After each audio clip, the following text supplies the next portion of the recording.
lakini bende ichak iwacho ni the room for improvement onge gikone.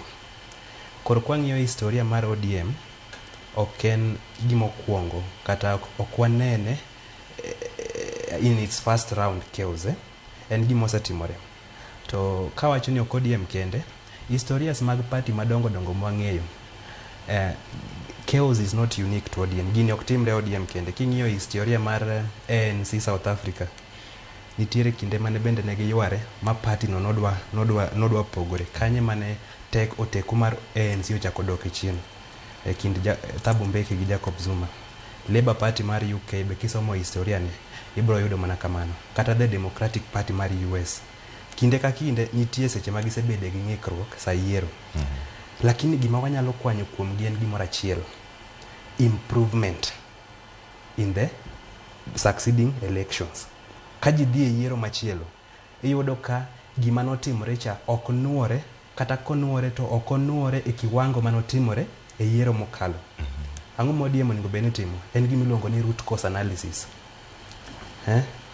Tulo ma pile ka pile ni matimore e ODM ni ketho geno ma jopiny nigo kuom ODM, kendo geno no leny mana ka pe.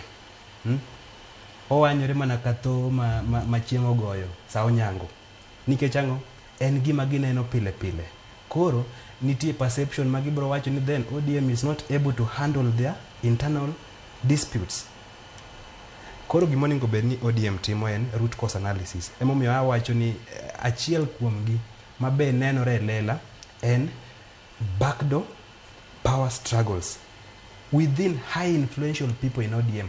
Manyiso ni jok makelo gini ok gin jok matin atina kama e ODM ka. Emomiyo gini bedo matek loso. Kasto nitie kendo shida mar akiana luonge ni inferiority complex.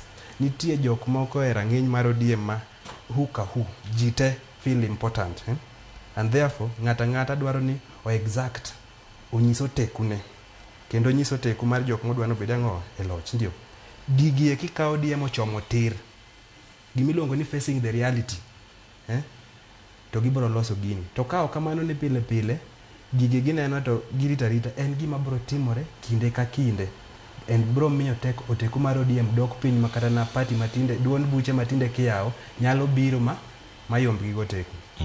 Mane gima nyalo wacho. Erokamano ahinya. Ang'eni paro thoth nya mantiere karka nitie chenro matimore e kaunti ma Nairobi karka kama Walter Nyabaga bende nitiere. Ang' wayudi thuolo mar yude kanyo mondo mi okonwa ne gik matimore karkanyo. Waseyudo Walter koso wanyarango kama chielo. Ang' aikora kanyo ni poko oikore. Ang' wakaw thuolo mondo adhira Mheshimiwa Florence Ouma ka nitiere Homa Bay. Florence, kama warango karka sani en weche mag tulo mosebedo kabiro karka e yore mopogore opogore, kendo gilony ma jolony weche mag siasa kata un mosebedo kauntiere siasa kuom kinde sani ma irango governor mari ma bende jakom mar ODM. So wacho ni ODM mondo mi okaw telo e yiero mabiro nyaka olose e yo makare. Ere kaka koko kod tulo maneno kinde ma yiero timre chochni